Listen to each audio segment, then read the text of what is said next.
Coffee's a mental kick.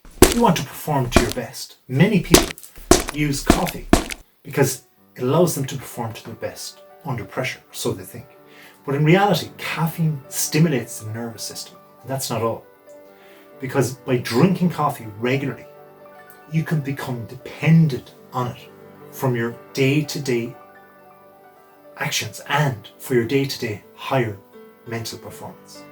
Now, although drinking coffee will not cause an addiction, it will give as an intense a hit as hard drugs and cocaine, such as methadone as well.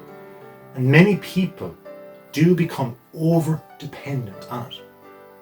And by trying to withdraw from it, this coffee that is, people can feel fatigued, anxious, headaches, and even irritability. And that's not all, there's more. Because by trying to stop drinking coffee and having that intake of that kick of caffeine, people can get into a depressive mood.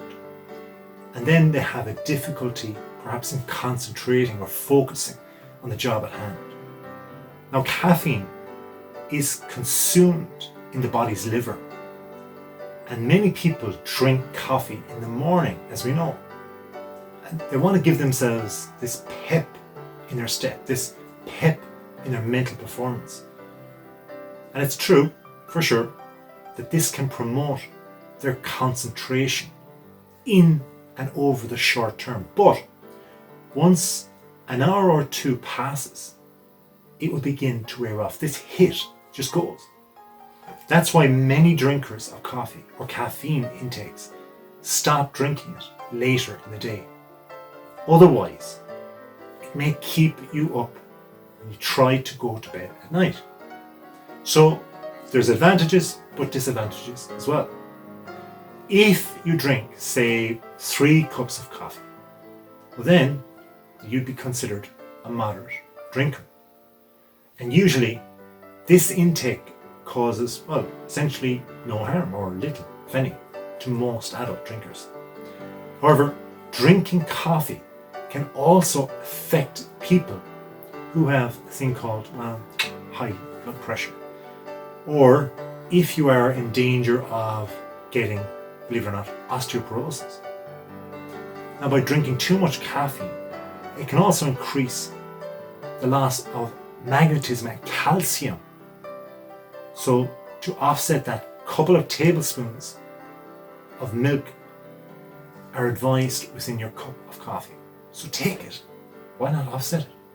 Without that, the likelihood of fractures in older adults is much higher. And by drinking excess amounts of caffeine, it can cause dehydration as well.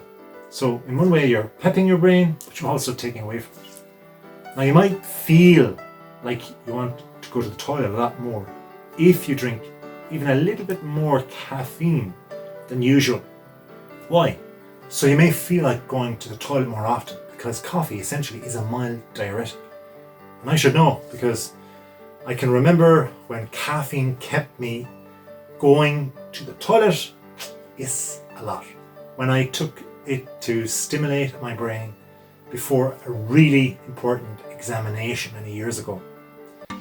And the result of this exam showed that, well, let me tell you, it was a big mistake to take coffee that morning. I can remember it because it was a Tuesday morning in early June, I'll never forget, and I was doing my final exams to become an educator at the time.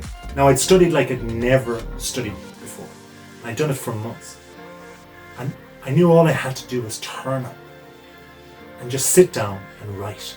Just write out the answers on 1, 2, 10, whatever top pieces of paper. This sounds probably familiar for you and your day-to-day performance. Now, I woke up that particular morning at 5:30 a.m. and the exam was at 9:30 a.m. And I was only staying in a hotel maybe a couple of kilometers away. So I decided to do a bit of study before the examination. Now, take into account that this could be a working day as well. Because my location of the examination was very close, I studied for about 3 hours. Now, my usual morning routine was disrupted. There was a lot of street noise the night before, and traffic and so on. So I decided that, well, because I hadn't slept well, I needed that little pep, that little pick-me-up. So even though I went to bed early and I had the early to bed, early to rise type of workout already down and committed to, I was shattered, and I mean mentally shattered when I got up that morning. I'd say I probably only got about an hour's sleep, and I hadn't a clue how I was going to perform in the examination. So I needed something.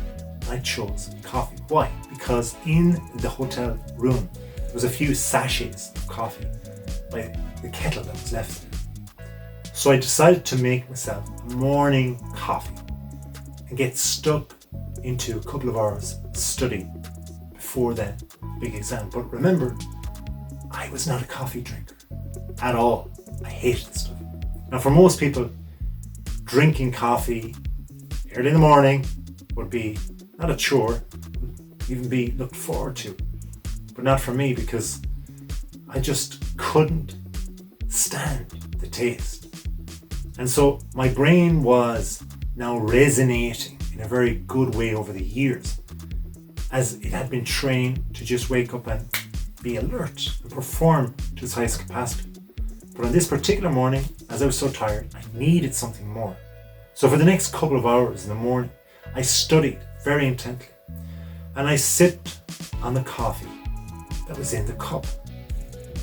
But for me, it didn't seem to be working. So I opened a second sachet and decided to drink another cup as well. And in all, over the next couple of hours, I drank 4 cups of coffee. And that was beginning to allow me to have this mental kick, that pick-me-up that I so desired. And so I left the hotel and I walked down towards the examination centre, breathed in the fresh air, welcomed the morning. I thought, hey, I'm going to perform to my best. But within an hour of the exam, I realised that there was something not right. And it wasn't me just not writing. Garbage was coming out on the paper in front of me. I felt it really difficult to concentrate and focus.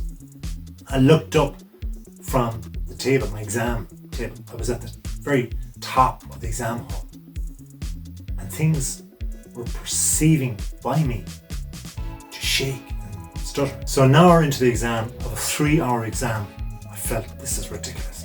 I'm not getting anything beneficial down. The supervisor was only a few feet away, and I just couldn't stop shaking. My physical body started to shake. But about 90 minutes into the exam, I finally felt confident that I could perform at my best. That's when I knew the tiredness is all I'm actually fighting here. And so eventually, in the last 90 minutes of a 3-hour exam, I got everything down that I needed to get. But I couldn't believe the shaking, and the knees were shaking even in the first 90 minutes of the examination. So we need to be very careful of what we consume in this caffeine and how we consume it. Our concentration is really, really important. And so I will never forget that story, and hope that it will increase your level of preparation and not requiring caffeine all of the time. Because the effects it had on me was something I never factored into my exam planning. And in the end, I barely passed, even though I never spent more time studying for an exam in my whole life. So the bottom line is that caffeine is a drug, and although moderate amounts of it are not going to kill you, it will alter your mind. So be prepared for it. And be prepared for it in your higher performance, if that is your objective on any given day. So, hope that helps. Hope that story never happens to you in real life. And I hope you never get a bad result. So please subscribe if you like this video, and I'll prepare more. Until next time. Have a wonderful day.